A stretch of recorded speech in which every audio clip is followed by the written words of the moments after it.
56 litre मिश्रणामध्ये दूध व पाणी यांचे गुणोत्तर 3:4 आहे, त्यामध्ये किती लिटर दूध टाकले म्हणजे त्यांचे गुणोत्तर 5:4 होईल असे म्हटलेले आहे।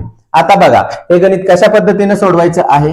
गुणोत्तर काय दिलेले आहे, कशाचे दिलेले आहेत, दूध आणि पाणी या दोन्हींचे गुणोत्तर दिलेले आहे। पहिले गुणोत्तर काय आहे 3:4 आणि दुसरे काय आहे दूध टाकल्यानंतर इथे सांगितलेले आहे बघा।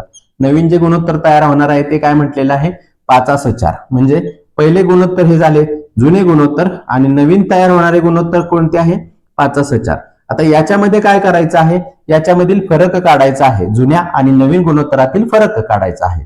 याच्यातील फरक 0 आला, याच्यातील फरक किती आला दुधाचा 2 चा फरक आला। आता ही जी ट्रिक सांगणार आहे ती फक्त याच्यासाठी लागू होते की जे टाकायचं आहे, जी गोष्ट टाकायची आहे ती सोडून इतर मधील फरक हा गुणोत्तरातील फरक हा 0 आला पाहिजे, त्यासाठीच ही ट्रिक लागू पडते। आता काय टाकायचं आहे, दूध टाकायचं आहे म्हणजे आपल्या इथं पाण्याचं गुणोत्तर हे 0 आलेलं आहे। आता पुढे कशा पद्धतीने करायचं बघा, फरक किती आला, याच्यातील 2 चा फरक आला। त्यानंतर काय जुन्या गुणोत्तरांची बेरीज करायची आहे म्हणजे 4 + 3 बरोबर किती झाले 7।